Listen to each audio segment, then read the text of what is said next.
All right, guys, there's a saying, it's called match the hatch. So what I've seen moving through these waves is about this size of a peanut pokey or menhaden.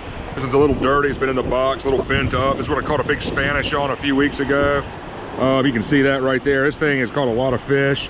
Looks stupid, looks like it wouldn't, but it does. So we're gonna throw this out here in these first couple waves, see if we can't pull up a big gator trout.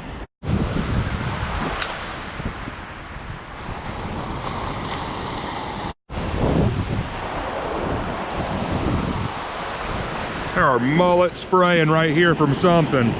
The idea is to get them to hit this and let them think this is a dying fish that they struck earlier, but right here, there's mullet leaping out of the water from something.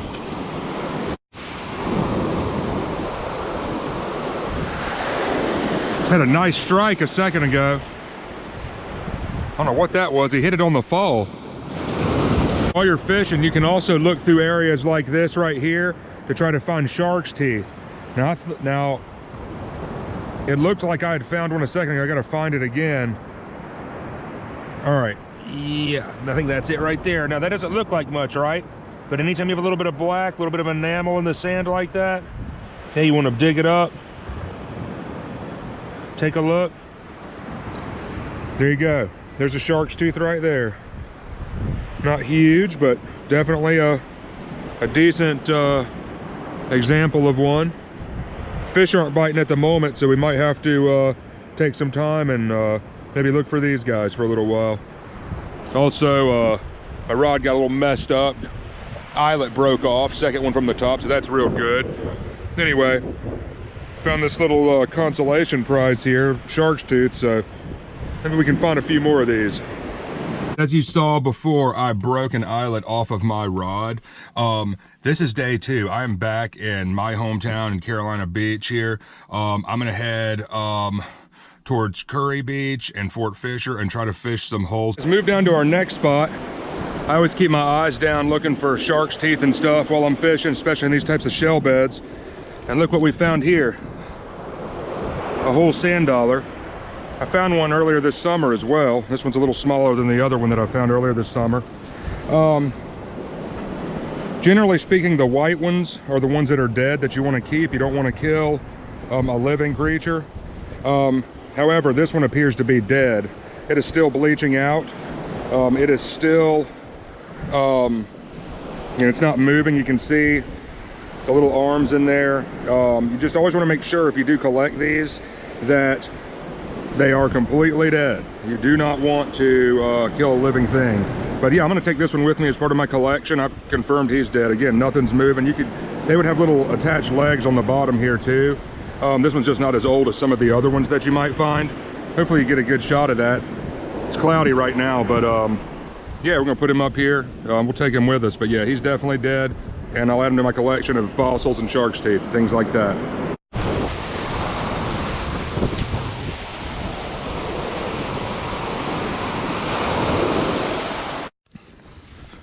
All right, so we ran into some bad weather on the beach.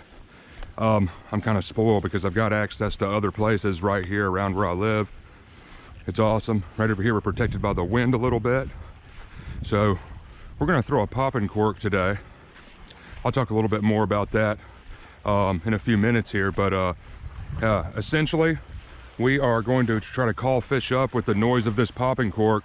They think that other fish are feeding on the surface. They come to investigate.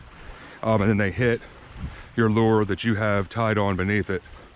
It's great for catching red drum, speckled trout, especially speckled trout. So yeah, we're gonna start working this shoreline. Basically, you want to throw it out, let your lure fall, and then what you're gonna do is you're gonna pop it back, as the name implies, for a popping cork. Okay, that makes a noise. It actually clicks with some weights that are attached to this rig. And then sometimes you want to alternate it. You want to go pop, pop like that, then let it pause. Let the fish have time to see that bait fluttering down. I've got a voodoo shrimp tied on here. It looks really good, just like a real shrimp. And again, this is deadly on speckled trout. All right, guys, I was just checking the weather forecast and looking out here.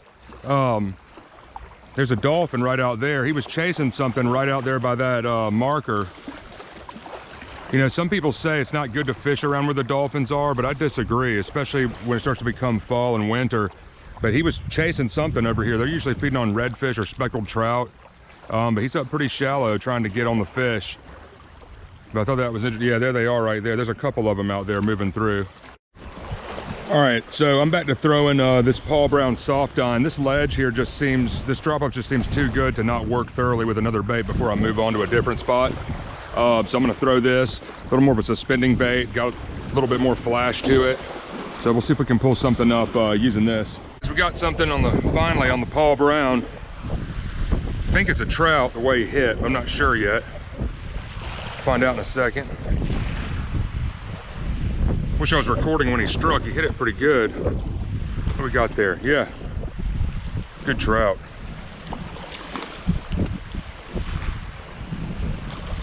Hit it right here along the shoreline here.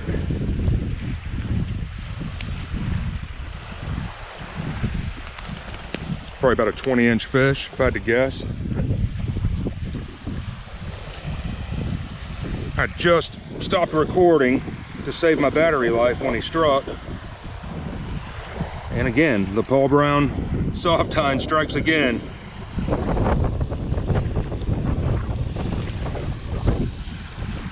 You know, I would keep fish to eat. I didn't bring my cooler today. You know, if I start catching a bunch of them, I'll certainly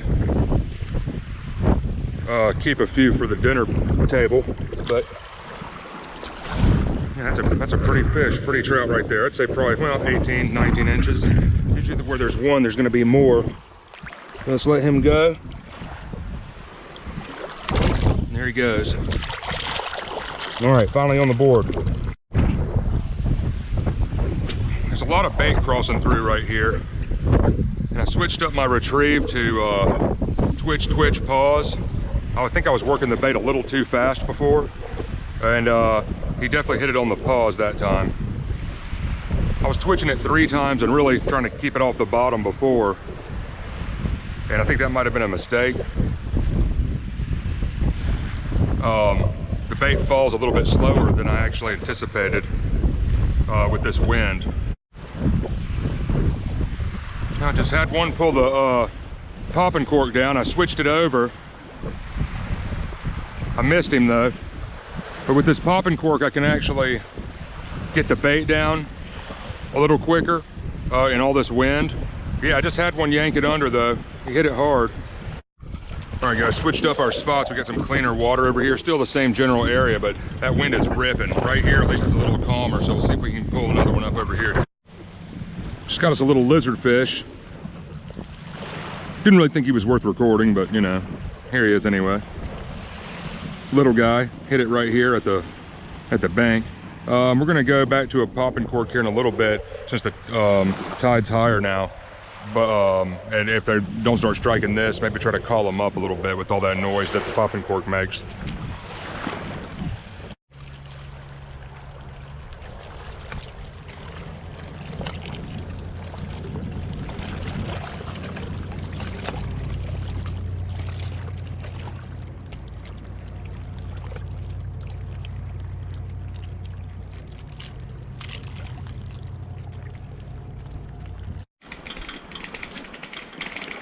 Just saw some mullet getting busted right here off this little section of grass, but yeah, today's been kind of tough.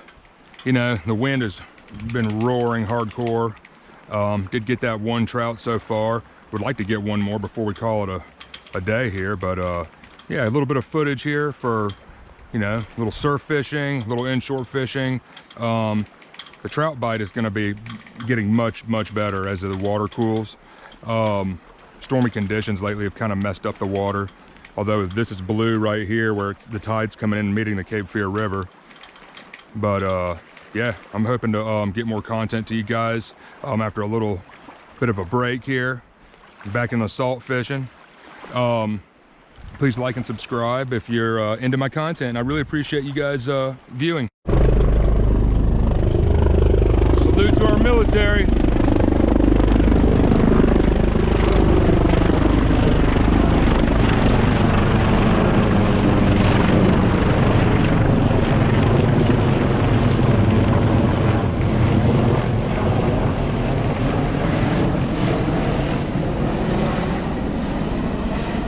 That's a nice little send off for our video right there. I know I already told you guys bye, but yeah, pretty cool, man. Gotta love the scenery out here. I wouldn't want to live anywhere else.